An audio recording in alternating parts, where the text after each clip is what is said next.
आश्रम की कुछ समस्याएं मेरे मन पर छाई हुई थी, इसलिए आज रात भोजन में मेरा मन नहीं था। जल्दी भी क्या है, कल मैं ठीक से भोजन करने का ध्यान रखूंगा।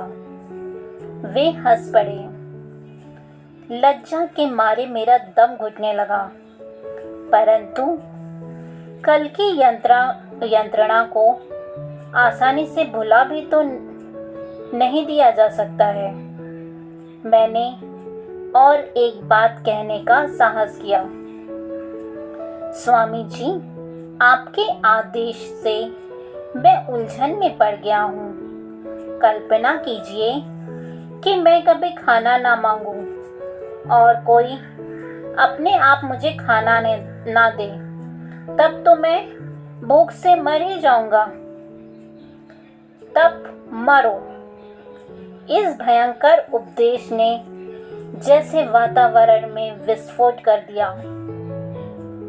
यदि मरना ही पड़ा तो मर जाओ मुकुंद। कभी भी यह मत मानो कि तुम भगवान की शक्ति से नहीं, अन्य की शक्ति से जीवित रहते हो, जिसने भरण पोषण के सब प्रकारों का सृजन किया है, जिसने भूख दी है, वह भगवान अपने भक्तों का भरण पोषण भी अवश्य करेगा। कि कभी यह कल्पना भी मत करना कि तुम चावल से जीवित हो, या रुपया पैसा या लोग तुम्हारा पालन पोषण करते हैं। यदि प्रभु तुम्हारी प्राण शक्ति को वापस ले लें, तो क्या इनमें से कोई भी तुम्हारी सहायता कर सकेगा? ये सब तो उस भगवान के ही साधन मात्र हैं। क्या इसमें तुम्हारा कोई अपना कर्तव्य है कि अन्य का तुम्हारे पेट में पाचन होता है? विवेक की तलवार का उपयोग करो मुकुंद। माध्यम की जंजीरों को काट दो और उस सब के पीछे विद्यमान परम कारण को पहचानो। उनके वेधक शब्द मुझे अपनी किसी गहरी मज्जा में उतरते प्रतीत हुए। तहस नहस हो गई प्राचीन काल से चली आ रही वह भ्रांति, जिसके कारण शरीर के आदेश आत्मा को झुका देते थे। उसी क्षण मैंने परमात्मा की सर्वसमर्थता का रसास्वादन किया। आगे के मेरे अविराम भ्रमणशील जीवन में कितने ही अपरिचित शहरों में, वाराणसी के उस आश्रम में प्राप्त उपदेश की उपयोगिता को सिद्ध करने के कितने ही अवसर आए। कोलकाता से अपने साथ लाई हुई मेरी एकमात्र दौलत थी साधु का वह चांदी का तावीज़, जो माँ ने मेरे लिए ही रख छोड़ा था, वर्षों तक संभाल कर रखते हुए। अब मैंने उसे आश्रम में अपने कमरे में सावधानी पूर्वक छुपा कर रखा था। तावीज़ रूपी प्रमाण को देखकर मुझे होने वाले आनंद को फिर से ताज़ा करने के लिए मैंने एक दिन प्रातः उस बंद डिबिया को खोला। सील बंद लिफाफा तो जैसा का वैसा था, परंतु आश्चर्य, तावीज़ गायब था। शोकाकुल होकर मैंने हर संदेह को मिटाने के लिए लिफाफा फाड़कर देखा। साधु की भविष्यवाणी के अनुसार जिस शून्य से साधु ने उसे आमंत्रित किया था, उसी शून्य में वह वापस चला गया था। दयानंद जी के शिष्यों के साथ मेरे संबंध क्रमशः अधिकाधिक बिगड़ते चले गए। मेरी दृढ़ उदासीनता से चिढ़कर सारे आश्रमवासी मुझसे दूर होते गए। जिस आदर्श के लिए मैंने अपने घर को और अपनी सारी लौकिक आशा आकांक्षाओं को छोड़ दिया था, उस आदर्श का ध्यान करने की मेरी दृढ़ नियम निष्ठा पर चारों ओर से छिछली तानाकशी होने लगी। दारुण आत्मिक दुख से व्यथित होकर एक दिन भोर में ही मैंने यह निश्चय करके अटारी में प्रवेश किया कि जब तक उत्तर नहीं मिलेगा तब तक मैं प्रार्थना करता ही जाऊंगा। हे करुणामय जगन माते, या तो तुम स्वयं ही दिव्य दर्शनों के माध्यम से मुझे सिखाओ, या फिर जिसके माध्यम से सिखाओगी उस गुरु को भेज दो। कई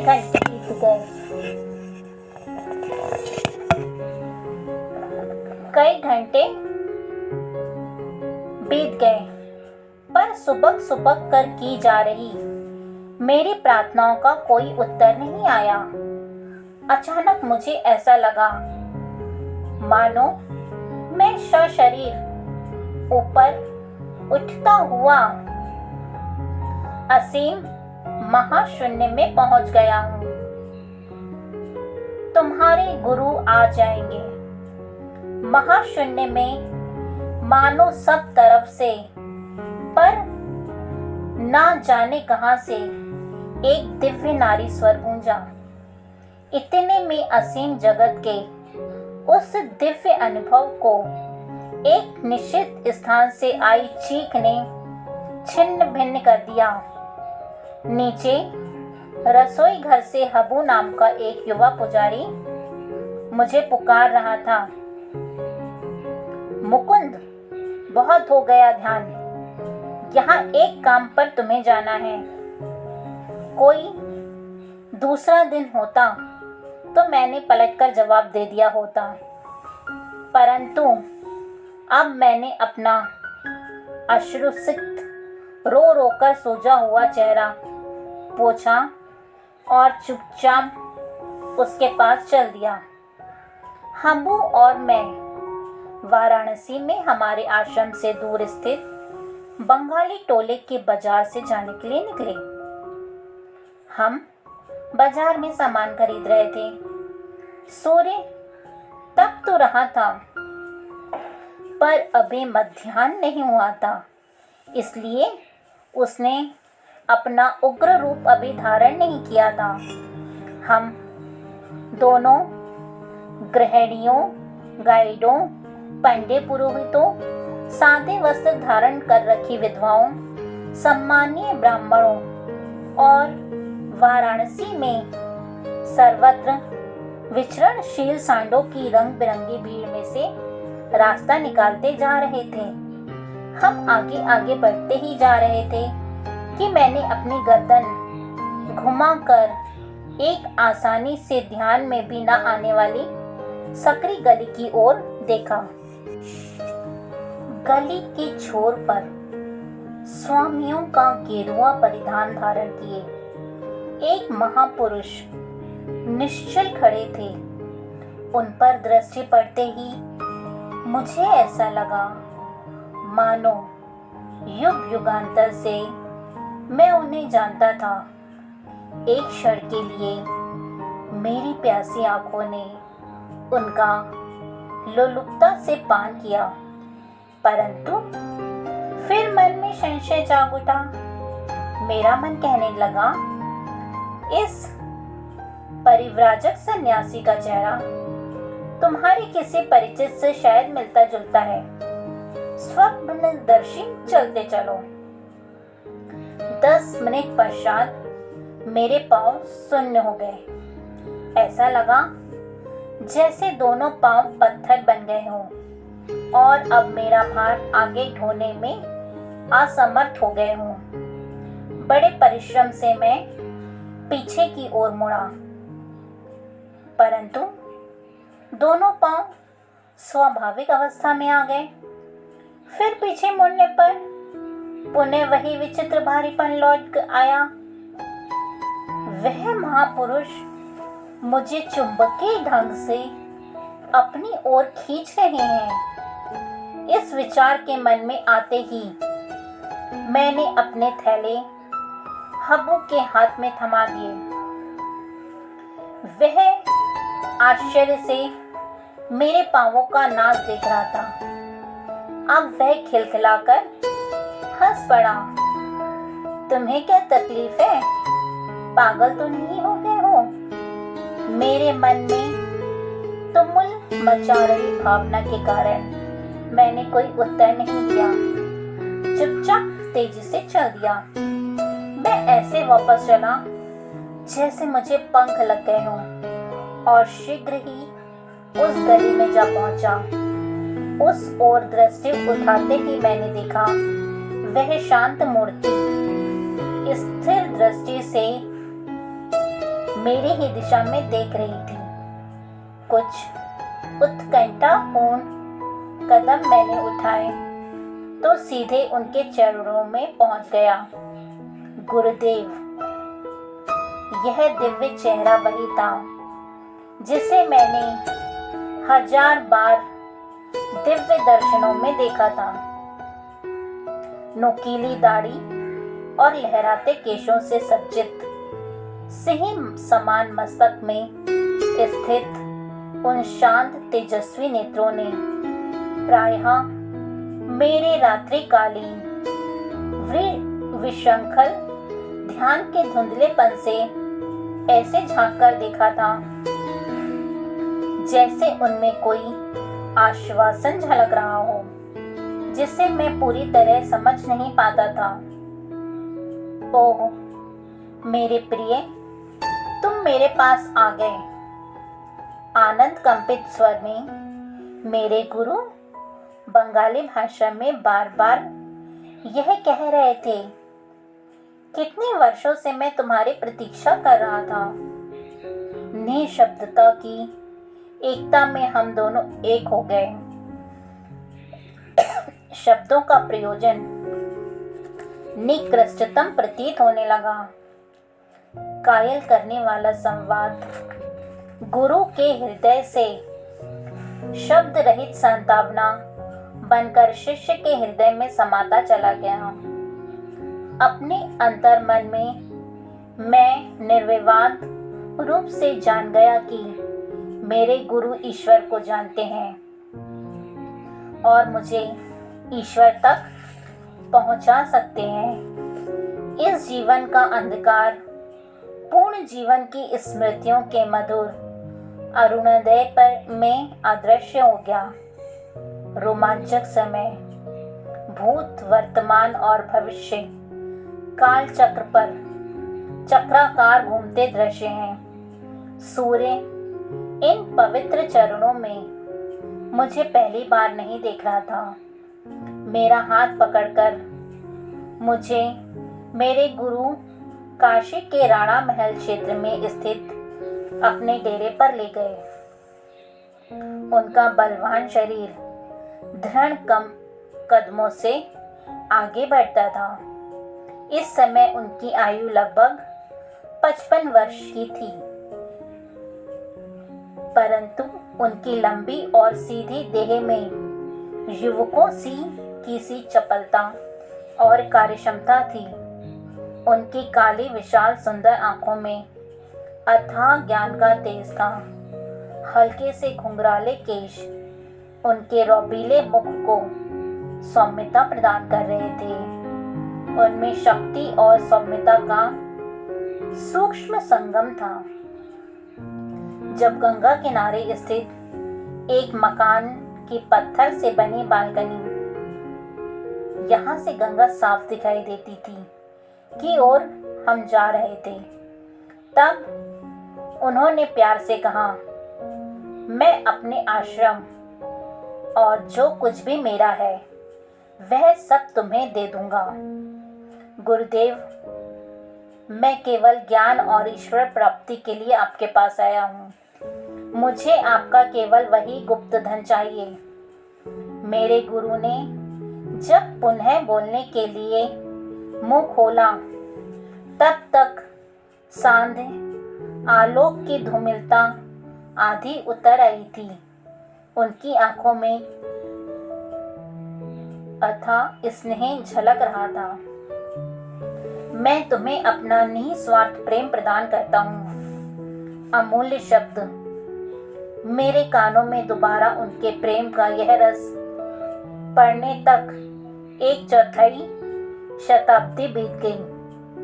उनके होठ भावोत्कटता प्रकट करने में अनभिज्ञ थे। उनके सागर समान विशाल हृदय को मौन प्रिय था। क्या तुम भी मुझे वैसा ही निस्वार्थ प्रेम दोगे? वे शिशु सुलभ आशा के साथ मेरी ओर देख रहे थे। मैं आपसे सदा सर्वदा के लिए प्रेम करूंगा गुरुदेव। साधारण प्रेम स्वार्थी होता है। उसका मूल कामनाओं और तृप्तियों की दलदल में स्थित होता है। दिव्य प्रेम में कोई शर्त नहीं होती, कोई सीमा नहीं होती, कोई परिवर्तन नहीं होता। शुद्ध प्रेम के स्तंभनकारी स्पर्श से मानवीय हृदय में नित्य होने वाली परिवर्तन सदा के लिए रुक जाते हैं। विनम्रता पूर्वक उन्होंने आगे कहा, यदि कभी भी तुम मुझे ईश्वर प्राप्ति की अवस्था से गिरता देखो तो मुझे वचन दो कि तुम मेरा सर अपनी गोद में लेकर मुझे उस प्रियतम प्रभु के पास लौटा लाने में सहायता करोगे जिसे हम दोनों पूजते हैं।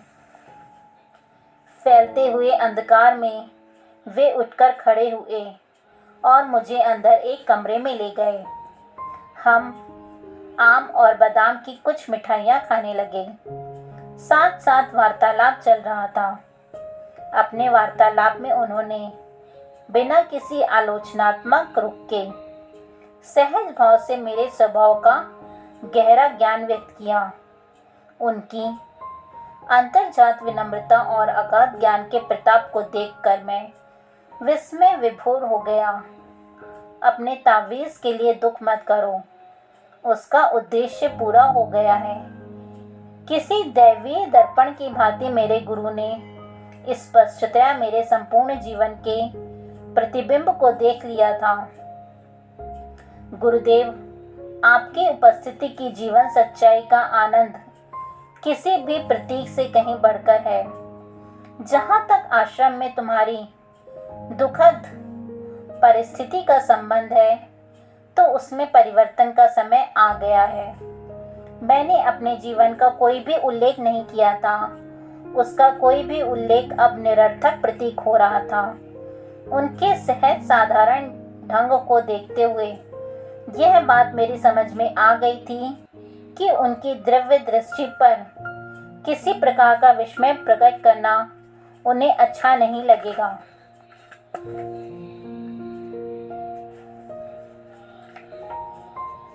तुम्हें कोलकाता लौट जाना चाहिए। मानव जाति के प्रति अपने प्रेम से अपने रिश्तेदारों को ही क्यों वंचित करो? उनके उस सुझाव से मैं निराश हो गया।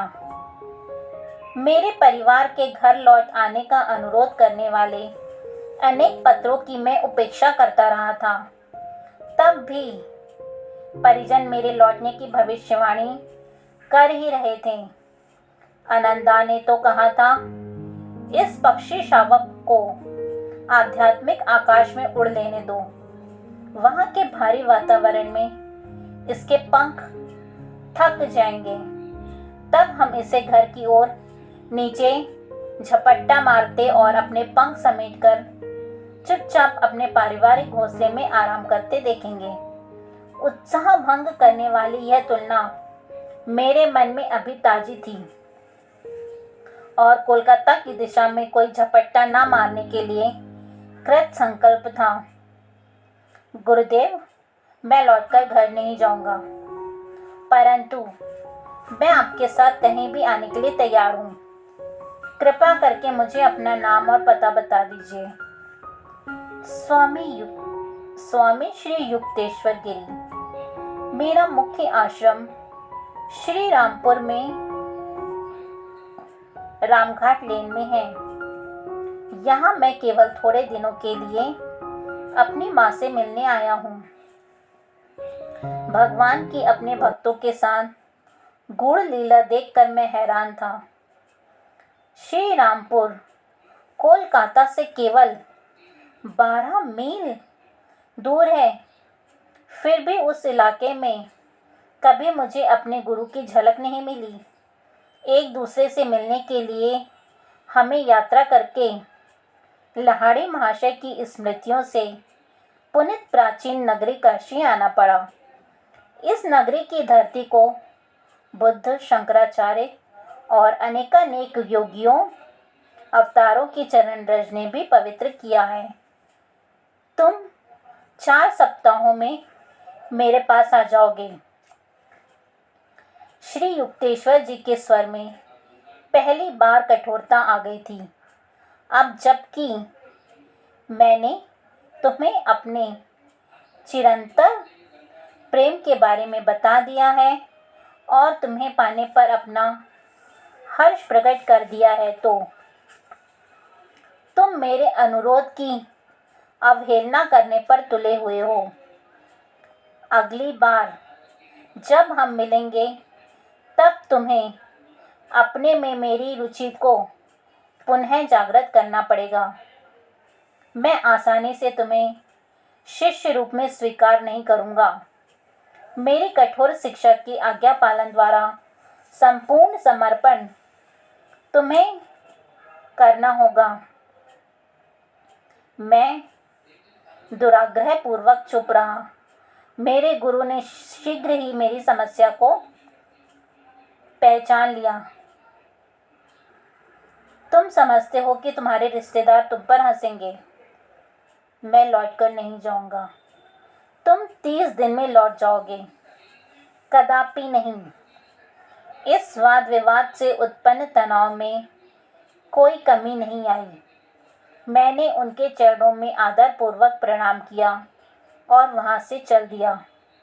अर्ध रात्रि के अंधकार में आश्रम की ओर चलता हुआ मैं सोचता जा रहा था कि हमारी इस अद्भुत भेंट का अंत इतना बेसुरा क्यों हुआ। माया का तराजू प्रत्येक आनंद के साथ समतुल्य दुख भी तोल देता है। मेरा किशोर हृदय अभी मेरे गुरु की रूपांतरकारी उंगलियों के लिए पर्याप्त मुलायम नहीं बना था। दूसरे दिन सुबह मैंने देखा कि मेरे आश्रमवासियों का मेरे प्रति द्वेष भाव और भी बढ़ गया है। वे नित्य अशिष्टताओं से मुझे दिन भर सताने लगे। 3 सप्ताह इस प्रकार बीत गए। फिर दयानंद जी एक सम्मेलन में भाग लेने के लिए मुंबई चले गए और मुझ अभागे के सिर पर जैसे पहाड़ टूट पड़ा। मुकुंद परजीवी है। आश्रम की सुविधाओं का तो लाभ उठा रहा है, पर बदले में आश्रम के लिए कुछ नहीं करता। एक दिन मुझ पर चल रही है टीका टिप्पणी मेरे कानों में पड़ी तो पहली बार मुझे खेद हुआ कि मैंने सारा पैसा पिताजी को वापस भेज देने के आदेश को मान लिया था। भारी हृदय से मैं अपने एकमात्र मित्र जितेंद्र के पास जा पहुंचा। मैं आश्रम छोड़कर जा रहा हूँ। जब दयानंद जी लौट आए तो उनके चरणों में मेरा प्रणाम कहकर मेरी ओर से क्षमा मांग लेना। मैं भी यह आश्रम छोड़कर जा रहा हूँ। यहाँ मेरे ध्यान करने के प्रयासों पर प्रतिक्रिया का हाल भी तुम्हारे जैसा है। जितेंद्र निश्चय पूर्वक बोल रहा था। मैं एक ईश्वर प्राप्त संत से मिला हूँ। चलो हम उनके पास श्री रामपुर चलते हैं और इस प्रकार पक्षी कोलकाता के संकटजनक रूप से विकट नीचे झपटने की तैयारी कर रहा था। धन्यवाद।